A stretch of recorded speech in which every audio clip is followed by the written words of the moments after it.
Three Corners is just your average small town, standing on the banks of a flood-prone river with a large pub anchoring the village at a once famous three-way intersection. Now it's simply convenient, as people chase the country dream, the country lifestyle, just not the unceasing agricultural workload. Population 2,000-ish. But like all small towns, scratch the surface and you'll be surprised at what you find underneath. In that sense, Three Corners is really no different to any other small town I know, except perhaps for some of the characters you might meet.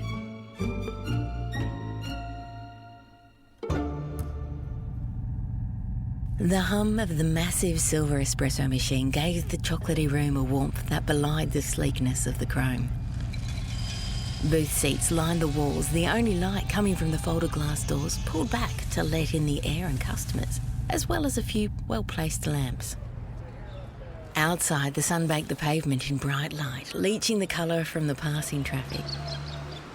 A humble gathering of caffeine petitioners stood waiting, their orders given, the only noise now the bustle, grind and steaming of the barista, who moved with carefully coordinated steps.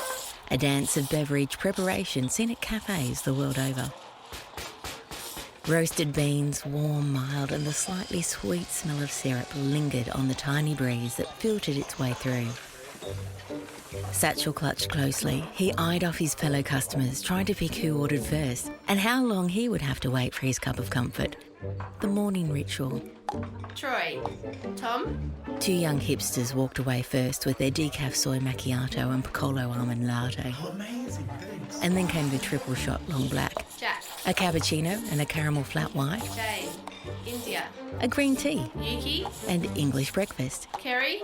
His was next. The grey-haired lady, standing straight and immaculately coiffed, started to fidget beside him.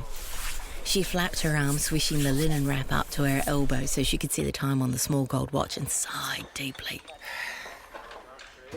Just as the barista placed his cup on the counter, she swept past and snatched his drink from the counter. I'm sorry, I can't wait any longer.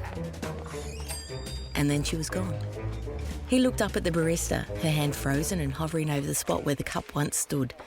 Then slowly moving her other hand up from behind the machine, she placed the grey lady's coffee on the counter. He looked at the coffee and then at the door, willing her to come back with his drink. Silent and slightly stunned. I can make you another one. The barista smiled in sympathy. Her coffee is quite strong. I don't think she'll get any enjoyment from it. At that thought, he smiled as well and nodded. The only customer left now, he didn't have long to wait for his first chai of the day.